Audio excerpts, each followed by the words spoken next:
Olá, meu nome é Rafael Calix, sou oncologista clínico aqui do Hospital Albert Einstein. Estou aqui com a doutora Heloísa Viazei Rodrigues, também oncologista clínica do grupo de mama aqui do Hospital Albert Einstein.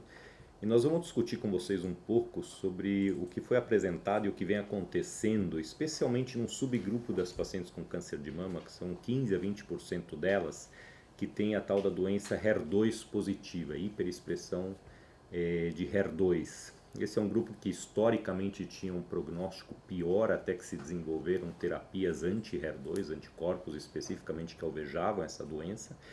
E com base na disponibilidade, no uso dessas medicações anti-HER2, o prognóstico dessas pacientes passou a ser melhor até do que aquelas pacientes cuja doença era menos agressiva, graças a esses tratamentos.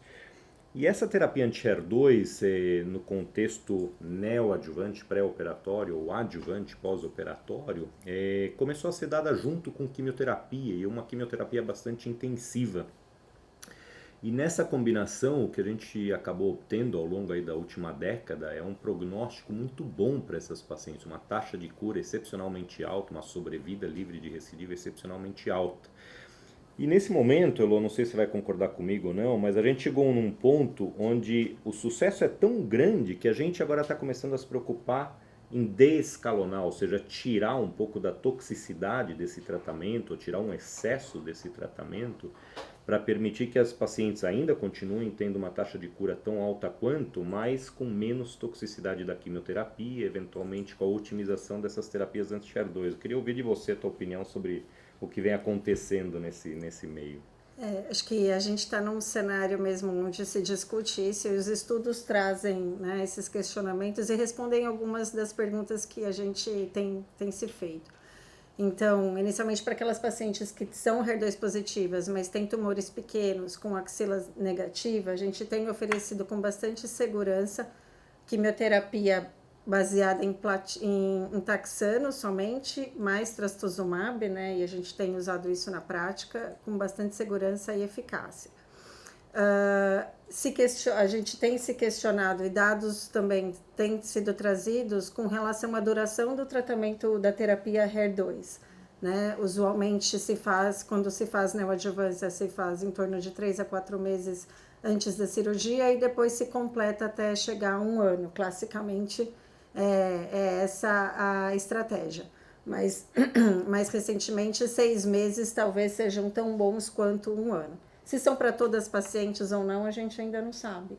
Eu acho que é outra coisa interessante também que surgiu recentemente, isso não só na doença HER2 positiva, mas também para mulheres com câncer triplo negativo, quando você utiliza neoadjuvância, ou seja, tratamento sistêmico pré-operatório, e na hora da cirurgia você observa que essas mulheres não atingiram resposta patológica completa, ou seja, o completo desaparecimento de doença residual na mama ou na axila, manter a mesma estratégia é pior do que você mudar a estratégia de tratamento. Então, em doença HER2 positiva, quando você dá uma neoadjuvância que consiste de quimioterapia e terapia anti-HER2, hoje em dia a gente usa dois anticorpos, o pertuzumab e o trastuzumab, se essa mulher não atinge a resposta patológica completa, a gente está autorizado a mudar para uma outra terapia anti-HER2 chamada TDM1 ou Kadcyla, porque essa estratégia teria um resultado melhor, aliás 11% melhor em termos de reduzir o risco de recidiva, do que se eu simplesmente continuasse a mesma estratégia. Esse é um estudo que foi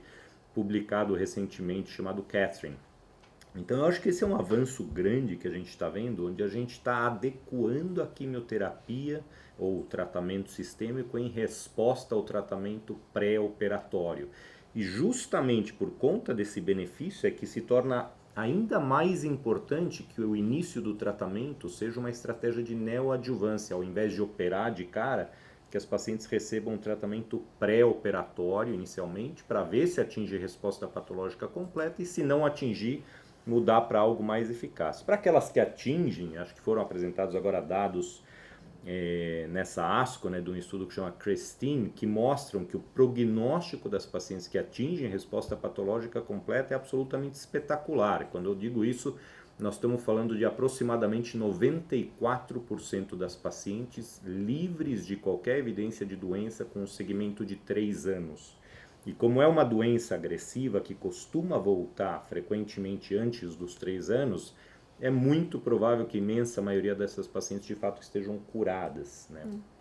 Então nós estamos chegando aí em níveis 94, 95% de sobrevida livre de doença aí com 3 a 5 anos, né? Que é um ganho muito grande. Outra estratégia, né, desse descalonamento, como a gente tem em mãos drogas novas e bastante eficazes, como o TDM1, no exemplo que o Rafael comentou, né, de se dar para aquelas pacientes que não tiveram resposta patológica completa. Outra estratégia é tentar, então, não dar quimioterapia para essas pacientes, né? Então, o TDM1 também tem sido usado em outros estudos, tanto isoladamente ou em combinação com pertuzumab.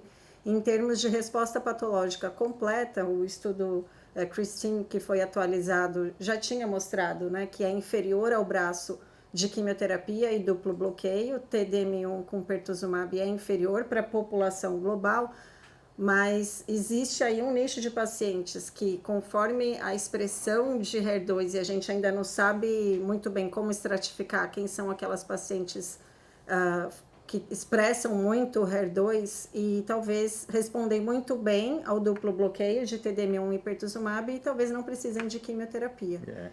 Eu acho que a tendência é essa, é a gente conseguir no futuro identificar com antecedência pacientes que não vão precisar do componente quimioterápico do tratamento, somente da terapia anti-HER2, e se elas não estiverem indo tão bem quanto esperado ao longo desse tratamento, aí sim acrescentar quimioterapia para uma minoria delas, né?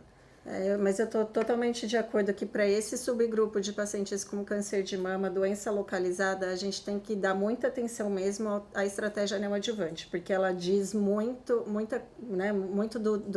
da natureza dessa doença e pode ajudar a gente a escolher melhor o tratamento para as pacientes, quem vai precisar de menos tratamento e quem vai precisar de mais tratamento. Eu acho que a mensagem que ficaria, especialmente para ginecologistas, mastologistas, seria que em se tratando de doença HER2, hoje em dia, realmente a gente consegue modular o tratamento para melhor na dependência da resposta neoadjuvância e, portanto, a gente faz o apelo para que virtualmente toda paciente com tumor ou localmente avançado, um tumor maior que 2 centímetros, seja realmente considerada para um tratamento neoadjuvante para ser operada depois, porque isso pode modificar de maneira muito positiva o seu tratamento no caso de ela não ter resposta patológica completa. Acho que era isso, né? Tá bom então. Obrigado, gente.